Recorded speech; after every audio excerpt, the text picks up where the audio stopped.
বাংলাদেশে ঈদ উল ফিতর কত তারিখে হতে চলেছে অবশেষে জানা গেল।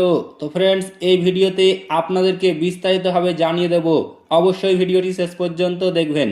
তার আগে আপনাদের কাছে ছোট্ট একটি রিকোয়েস্ট করছি, আপনি যদি আমাদের এই চ্যানেলটিকে এখনো পর্যন্ত সাবস্ক্রাইব করে না থাকেন, তবে এইরকমই নতুন নতুন ভিডিও সবার আগে দেখার জন্য অবশ্যই সাবস্ক্রাইব করে নেবেন। পবিত্র ঈদ উল ফিতর কবে হবে তা নিয়ে সারা দেশে কৌতূহল বাড়ছে। এই প্রশ্নের চূড়ান্ত জবাব মিলবে আগামী 19শে মার্চ বৃহস্পতিবার।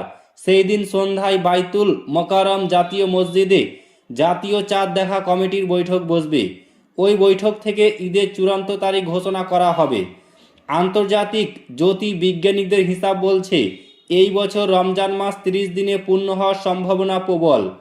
ইমেরাতস অ্যাস্ট্রোনমিক্যাল সোসাইটির চেয়ারম্যান ইব্রাহিম আল জারওয়ান জানিয়েছে 18ই মার্চ নতুন চাঁদ দেখার সম্ভাবনা কম, তবে 19শে মার্চ ভোরে নতুন চাঁদের জন্ম হবে এবং সেই দিন সূর্যাস্তের পর প্রায় 29 মিনিট চাঁদ দিগন্তের ওপরে থাকবে। আকাশ পরিষ্কার থাকলে সেই সন্ধ্যায় চাঁদ দেখার উজ্জ্বল সম্ভাবনা রয়েছে। জ্যোতির্বিজ্ঞানের হিসাব বলছে সৌদি আরব ও সংযুক্ত আরব আমিরাত সহ মধ্যপ্রাচ্যের দেশগুলিতে 20 মার্চ শুক্রবার ঈদ উল ফিতর উদযাপিত হতে পারে। বাংলাদেশে সাধারণত মধ্যপ্রাচ্যের একদিন পর ঈদ হয়। সেই হিসাবে সৌদি আরবে 20 মার্চ ঈদ পালন হলে বাংলাদেশে 21শে মার্চ শনিবার ঈদ হওয়ার সম্ভাবনা সবচেয়ে বেশি থাকছে। জনপ্রশাসন মন্ত্রণালয়ও এর আগে থেকে 21শে মার্চ সম্ভাব্য ঈদের তারিখ ধরে ছুটির ক্যালেন্ডার সাজিয়েছে।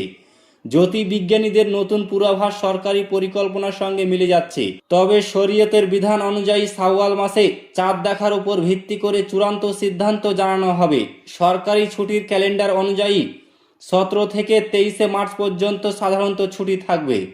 তো ফ্রেন্ডস, এই ছিল আজকের বিগ ব্রেকিং নিউজ। ভিডিওটি ভালো লাগলে লাইক করবেন, শেয়ার করবেন এবং চ্যানেলটিকে অতি অবশ্যই সাবস্ক্রাইব করবেন।